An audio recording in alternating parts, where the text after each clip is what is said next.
Today, we're diving into a powerful principle that honestly doesn't get enough attention. It's a key idea that really explains how value gets created in digital networks, and it's especially important for understanding the wild world of crypto. So let's get into it. So let's start with a big question. Think about any network you're a part of, social media, a crypto project, anything. What actually makes it valuable? Is it really just about how many people have signed up? Or is there something deeper, something more powerful going on? All right, here's what we're going to cover. First, we'll break down exactly what Reed's Law is. Then we'll get into the incredible power of groups and see how that becomes a kind of exponential engine for crypto. Of course, we'll also touch on some of the real-world challenges before wrapping up with what this all means for the future of value. Okay, let's jump right into the core concept. It comes from a computer scientist named David P. Reed, and it really forces us to think beyond just simple one-to-one connections in a network. So Reed's law basically says that a network's usefulness, its utility, grows exponentially as you add more users. But here's the crucial part, the why. It's not just about more people talking to each other one-on-one. It's all about their ability to form countless little subgroups, communities, and teams. Now, to really get why this is such a big deal, let's put it next to a law you might have heard of, Metcalfe's law. That one says value grows at the square of its users, and squared. It's all about those one-to-one links. Reed's law, though, is way more aggressive. It says value grows exponentially. That's 2 to the power of n, because the potential to form groups just creates this massive new landscape of value. So how does this exponential thing actually work? Let's take a quick look at the math, because it really shows why this group-forming potential is a total game changer. Okay, this formula might look a bit intimidating, but the idea behind it is actually pretty simple.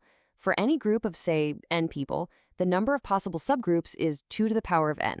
Then you subtract n and you subtract 1. You're basically just getting rid of groups of one person and the one group with nobody in it. But for any network that's even kind of big, that number gets really close to just 2 to the power of n. Let's put this into perspective. Imagine a tiny network with just 10 people. You might guess, what, a few dozen ways they could team up? Well, according to the formula, there are over 1,000 potential subgroups. That's already way more than you'd probably guess, right? Now, check this out. Let's just double the network to 20 people. The number of possible groups doesn't double, it doesn't quadruple, it just explodes. We're talking over 1 million. That is the mind-bending power of exponential growth that Reed's law is all about. And of course, this isn't just theory. We see this stuff everywhere in our daily lives. Think of all the niche groups on Facebook or LinkedIn for every hobby or profession imaginable. Or marketplaces like eBay and Airbnb that thrive by connecting different groups, buyers with sellers, hosts with guests. It's all about community formation. And that brings us right to the heart of it. How does this law, which was developed way back in 1999, provide the perfect mental model for understanding value in crypto and Web3 today? Well, in crypto, value isn't just about sending coins back and forth. It's about collaboration and building things together. This law explains why open networks can foster such a Cambrian explosion of dApps and niche tokens. It's the reason why so many tokenomics models are built to reward community interaction. And it's how these digital communities can band together and exert some serious influence, shaping the entire project. I mean, this quote right here just nails it. The value of Ethereum isn't just in the ETH coin itself. It's in the thousands of different groups of developers and users who are building everything you can imagine on top of it. Every new dApp, every new community just exponentially cranks up the value of the whole network. And nowhere is this clearer than in DeFi. You get more users engaging, which leads to more innovation and new financial tools. That, in turn, attracts even more users and developers. It becomes this amazing, self-feeding cycle of value creation, all powered by new communities constantly forming within the ecosystem. But as powerful as this idea is, it's not a perfect predictor of the future.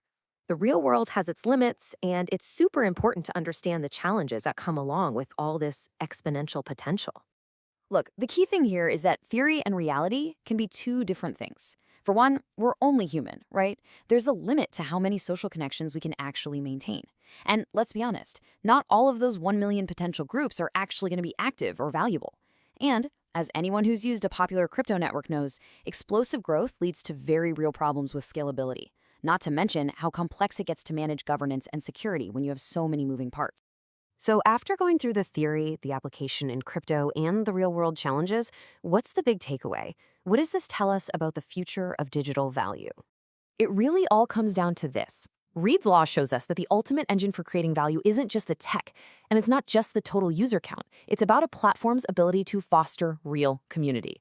The true, lasting value comes from letting people connect, collaborate, and create new things together in thousands of different ways.